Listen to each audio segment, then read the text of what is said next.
નમસ્કાર ખેડૂત મિત્ર, હું છું કૃષિ નિષ્ણાંત એસ.એમ. મકવાણા અને સ્વાગત છે તમારું કિસાન સાથી યુટ્યુબ ચેનલમાં। તો આજના આ વિડીયોમાં આપણે વાત કરવાના છીએ કે લસણ કઈ તારીખથી વાવવું જોઈએ, કેવી રીતે વાવવું જોઈએ, લસણ માટે ખેડ કેવી રીતે કરવી જોઈએ, જમીનની તૈયારી કેવી રીતે કરવી જોઈએ, વાવેતર સમયે કયા કયા ખાતરો નાખવા જોઈએ, આગળ કયા કયા પ્રોબ્લેમ આવવાના છે તેનો સામનો કઈ રીતે કરવો।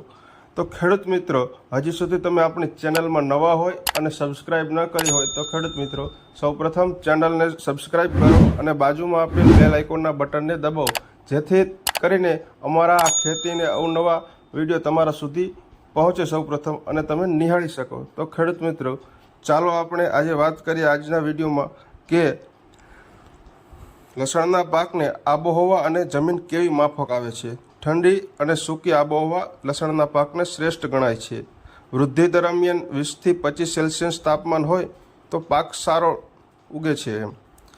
કંદ બનાવવા માટે ટૂંકા સમયની જરૂર પડે છે, એટલે કે ટૂંકા દિવસ હોય તો સારું રહે છે। જમીનની વાત કરીએ આપણે તો કે સારી રીતે પાણી નિતાર શક્તિવાળી જમીન હોય તથા રેતાળ લોમ એટલે કે રેતાળ માટીની જમીન જરૂરી છે। કાર્બનિક પદાર્થથી ભરપૂર એટલે કે જમીનમાં પૂરો કાર્બનિક પદાર્થ એટલે કે ઓર્ગેનિક કાર્બન ભરપૂર હોય તો ઉત્પાદન સારું રહે છે। લસણના પાકને માટીની પીએચ કેટલી મેન્ટેન હોવી જોઈએ એટલે કેટલી જરૂરી છે, એમ 6 થી 7 પોઈન્ટ હોય તો સારી રહે છે। તો ખેડૂત મિત્ર, આગળ વાત કરીએ આપણે તો કે લસણના પાક માટે જમીન કેવી રીતે તૈયાર કરવી। તો કે ગમે તે પાકમાં સારું ઉત્પાદન લેવા માટે ખેડૂત મિત્ર સારી રીતે ઊંડી ખેડ કરવી જરૂરી છે। ખાસ કરીને જો વાત કરીએ તો કંદમૂળના પાકો જેવા કે લસણ, ડુંગળી, આદુ અને બટાકામાં ઊંડી ખેડ કરવી જરૂરી છે। તો કે 2-3 વખત ખેડાણ કર્યા પછી હળવું ખેડાણ કરવું જરૂરી છે, એટલે કે આપણે દાંતીને એવું મારતા હોઈએ છીએ તે મારવી જરૂરી છે। આ ઊંડી ખેડ કર્યા બાદ આપણે શું નાખવું જોઈએ? તો ઊંડી ખેડ કર્યા બાદ જમીનમાં દેશી ખાતર અથવા કે કોહવાયેલું છાણિયું ખાતર નાખવું જરૂરી છે। તો કેટલું નાખવું આપણને પ્રશ્ન થાય, કેટલું નાખવું જોઈએ? તો આપણે વાત કરીએ કે 4 થી 5 ટ્રોલી પર એકરે નાખવું। જો છાણિયું ખાતર ન મળે તો તેના બદલે તમારા નજીકના વિસ્તારમાં જો અળસિયાનું ખાતર, કોઈ અળસિયાના યુનિટ હોય, વર્મી કમ્પોસ્ટના યુનિટ હોય, ત્યાંથી તમે અળસિયાનું ખાતર ખરીદી શકો છો। તો કે કેવું ખરીદવું? તો સારી ગુણવત્તાવાળું અળસિયાનું ખાતર ખરીદવું અને 5 થી 6 ક્વિન્ટલ એકરે નાખવું જરૂરી છે। તો ખેડૂત મિત્ર, અળસિયાનું ખાતર પણ સારું ગણાય છે। અને તો આપણે બીજની પસંદગી કેવી રીતે કરવી એની થોડીક વાત કરવી। તો સાની પસંદગી કેવી રીતે કરવી? તો કે સારી વેરાયટી પસંદ કરવી અને તેમાંથી પણ રોગમુક્ત ગાંઠિયાનો એટલે કે લસણના ગાંઠિયાનો ઉપયોગ કરવો। તો કે મીડિયમ કદના એટલે કે એની વજન 4 થી 6 ગ્રામ હોય તો ચાલે છે એવો ગાંઠિયો પસંદ કરવો, એટલે કોઈ ડેમેજવાળો અને નાની સાઇઝનો ગાંઠિયો ન પસંદ કરવો। અને બીજનો દર કેટલો રાખવો જોઈએ વાવેતર સમયે? તો કે બીજ દર 120 થી 150 કિલોગ્રામ રાખવો જોઈએ, તો 5-6 મણ વીઘે વાવવું જરૂરી છે। ભારતમાં વ્યાપકપણે ઉગાડવામાં આવતી શ્રેષ્ઠ એટલે કે વધારે ઉપજ માટે, આપણે વધારે ઉત્પાદનો માટે લસણની કઈ જાતો પસંદ કરવી જોઈએ, થોડીક તેની વાત કરવી। તો કે ભારતમાં વધારે ઉપજ ધરાવતી જાતો એમાંની ઘણી બધી જાતો છે, એમાં કે યમુના સફેદની એક સિરીઝ છે, તેમાં થોડી ઘણી આપણે વાત કરીએ તો યમુના સફેદ G1 તે વહેલી પાકતી જાતો છે, એટલે કે 150 દિવસે એટલે કે 150 થી 160 દિવસે પાકતી જાત છે। તેનું કંદ કેવું હોય? તેનું કંદ સફેદ, કોમ્પેક્ટ એટલે કે હાર્ડ અને 25 થી 30 એક ગાંગડામાં કળિયું હોય છે લસણની। અને તેની ઉપજ કેટલી મળે છે? તો કે 100 થી 120 ક્વિન્ટલ પર હેક્ટરે ઉપજ મળે છે આપણને, ઉત્પાદન એટલું મળે છે। તો બીજી વાત કરીએ તો કે યમુના સફેદ 2 જે આપણે G50 થી ઓળખતા હોય છે, 15 થી 20 લવિંગ એટલે કે લવિંગ નહીં પણ કળિયું, 15 થી 20 કળિયું એટલે કે મોટા કંદમાં હોય છે અને મોટા કંદ ધરાવે છે। એનું ઉત્પાદન કેટલું મળે છે? તો 120 થી 130 પર ક્વિન્ટલ હેક્ટર એટલું ઉત્પાદન આપણને મળે છે, 120 થી 130 ક્વિન્ટલ પર હેક્ટરે મળતું હોય છે।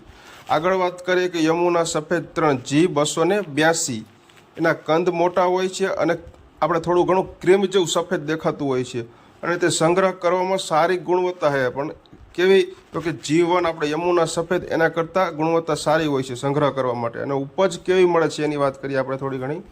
130થી 140 ક્વિન્ટલ પર હેક્ટરે ઉત્પાદન મળે છે. યમુના સફેદ 4 G323 એના કંદ થોડાક નાના હોય છે પણ આકર્ષણ એનું સારું હોય છે, સફેદ હોય છે, એથી આકર્ષક સફેદ કહેવાય છે એને. નિકાસમાં ઊંચી માંગ, બહાર નિકાસ કરવા માટે યમુના સફેદ બેસ્ટ છે. નિકાસમાં એની ઊંચી માંગ ધરાવે છે. ઉત્પાદનની દ્રષ્ટિએ જોઈએ તો 140થી 150 ક્વિન્ટલ પર હેક્ટર એનું ઉત્પાદન મળે છે. બીજી વેરાયટીની વાત કરીએ તો એગ્રી ફાઉન્ડની જાતો આપણે જોઈએ થોડી ઘણી. તો એગ્રી ફાઉન્ડ સફેદ, જે સફેદ અને આકર્ષક એનો ગાંઠિયો હોય છે, જેને આપણે બલ્બ કહેતા હોય, આકર્ષક ગાંઠિયો. તો એની 25થી 30, એક ગાંઠિયામાં 25થી 30 કળીઓ હોય છે. એનું ઉત્પાદન 130થી 150 જેટલું હેક્ટરે મળતું હોય છે, ક્વિન્ટલ એમ, 130થી 150 ક્વિન્ટલ. એગ્રી ફાઉન્ડ પાર્વતી, જે મોટા ગાંઠિયો ધરાવતી જાત છે.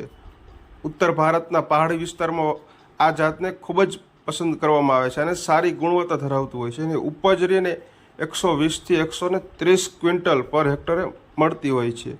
અને આપણે જો નિકાસની વાત કરવી તો નિકાસ કરવામાં બલ્બના એટલે કે ગાંઠિયાના સાઇઝ, એનો રંગ અને એની સંગ્રહ કરવાની શક્તિ, સંગ્રહ ક્ષમતાને કારણે નિકાસ બજારમાં યમુના સફેદ 4 એટલે કે G323 અને એગ્રી ફાઉન્ડ વ્હાઇટની સૌથી વધારે માંગ છે. વાવણી ક્યારે કરવી જોઈએ? તો વાવણી માટેનો શ્રેષ્ઠ સમય છે ઓક્ટોબર-નવેમ્બર.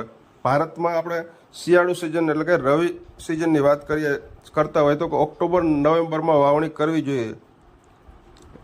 તો વાવણી કરતી સમયે અંતર કેટલું હોય છે? તો કે 2 આડી હરોળ કે રો ટુ રોનું અંતર 15 સેન્ટીમીટર અને પ્લાન્ટ ટુ પ્લાન્ટ એટલે કે 2 છોડ વચ્ચેનું અંતર 7થી 10 સેન્ટીમીટર. અને કેટલું ઊંડું વાવેતર કરવું જોઈએ? 2.5થી 3 સેન્ટીમીટર સુધી ઊંડું વાવેતર કરવું જોઈએ. ગાંઠિયાને એટલે કે લસણને ઉપર તરફથી થોડુંક પોઇન્ટેડ બાજુથી વાવો, એટલે ઉપર થોડુંક આમ નીચે વાવો. પોષક તત્વોનું સંચાલન કઈ રીતે કરવું જોઈએ? એટલે કે રાસાયણિક ખાતર, માઇક્રોન્યુટ્રન્ટને કેવી રીતે બધું આપવું જોઈએ, થોડીક તેની ઘણી વાત કરીએ. તો કે 50થી 60 કિલોગ્રામ નાઇટ્રોજન આપવો જરૂરી છે, 25 કિલોગ્રામ ફોસ્ફરસ, 25 કિલો પોટેશિયમ પ્રતિ એકરે નાખવું જરૂરી. આપણે નાઇટ્રોજનમાં તો યુરિયા નાખતા જ હોય છે. ફોસ્ફરસમાં વાત કરીએ તો કે SSP નાખતા હોય, જેમાંથી તમને 16% ફોસ્ફરસ મળતું હોય છે, જે 50 કિલોવાળી બેગ હોય છે એ નાખવાની હોય છે. બીજું થોડું ઘણું DAP નાખતા હોય, જે પાયાના ખાતર તરીકે આપણે વાપરતા હોઈએ છીએ. અને બીજું થોડું ઘણું પોટાશ વાપરવું જોઈએ, જે આપણે પોટાશ 25 કિલો જેવું નાખવું જરૂરી છે પ્રતિ એકરે. પોટાશ કેમ નાખવું જોઈએ આપણે થોડી ઘણી તેની વાત કરીએ. પોટાશ કંદમૂળીય પાકોમાં, ખાસ કરીને લસણ, ડુંગળી જેવા પાકોમાં તેની સાઇઝ અને ક્વોલિટીમાં વધારો કરે છે, તો એ હાટુથી નાખવું જરૂરી છે. અને 3 કિલો સલ્ફર, જે 90% વાળું આવતું છે 1 વીઘા દીઠ, એ નાખવું જરૂરી છે. અથવા એના ઓપ્શનમાં તમે દાણેદાર સલ્ફર 8થી 9 કિલો નાખી શકો છો. ઝીંક, બોરોન જેવા સૂક્ષ્મ તત્વો પણ કંદની ગુણવત્તામાં સુધારો કરી શકે છે. અને આ વાવેતર થઈ ગયા બાદની વાત હવે થોડી ઘણી. સિંચાઈ ક્યારે આપવું જોઈએ? તો સૌપ્રથમ તો પહેલું સિંચાઈ વાવેતર બાદ તરત જ આપવું જોઈએ. વાવણી પછી તરત જ પ્રથમ સિંચાઈ આપવું જરૂરી છે. અંતરાળ શિયાળામાં એટલે કે શિયાળામાં 8થી 12 દિવસે એક પિયત આપવું જરૂરી છે. અને ઉનાળો સિઝનમાં આપણે જો વાવેતર કરતા હોય તો 6થી 8 દિવસ. અને જ્યારે લસણને આપણે લણણી કરવાની હોય તો 10થી 15 દિવસ પહેલાં સિંચાઈ બંધ કરવી જોઈએ. આજના વિડીયોમાં આપણે અહીંયા સુધી જ વાત કરશું. પછી આગળના નવી લસણનું વાવેતર થઈ ગયા બાદ કયા પ્રશ્નો આવે છે એની થોડી ઘણી વાત કરવાના છે. નેક્સ્ટ વિડીયોમાં કરશું આપણે. તો કેવા પ્રશ્નો આવશે કે નીંદણ વ્યવસ્થાપન કઈ રીતે કરવું, આપણે ઉગી નીકળેલું નીંદણ વ્યવસ્થાપન કઈ રીતે કરવું, પછી એમાં રોગ ને જીવાતનું વ્યવસ્થાપન કઈ રીતે, નિયંત્રણ કઈ રીતે કરવું, એ બધું જ આપણે બીજા વિડીયોમાં વાત કરવાના છીએ. તો આજના આ વિડીયોની માહિતી જો તમને સારી લાગી હોય તો ખેડૂત મિત્ર તાત્કાલિક ધોરણે તમારા બીજા ખેડૂત મિત્રોને શેર કરો, જેથી તે વાવેતર કરતાં પહેલાં આ વિડીયો ખાસ કરીને જોવે અને તે પ્રમાણે તેનું વાવેતર કરે, ખાતર વ્યવસ્થાપન બધી જ સુવિધા આવી રીતે ઉપલબ્ધ કરે. તો ધન્યવાદ ખેડૂત મિત્રો.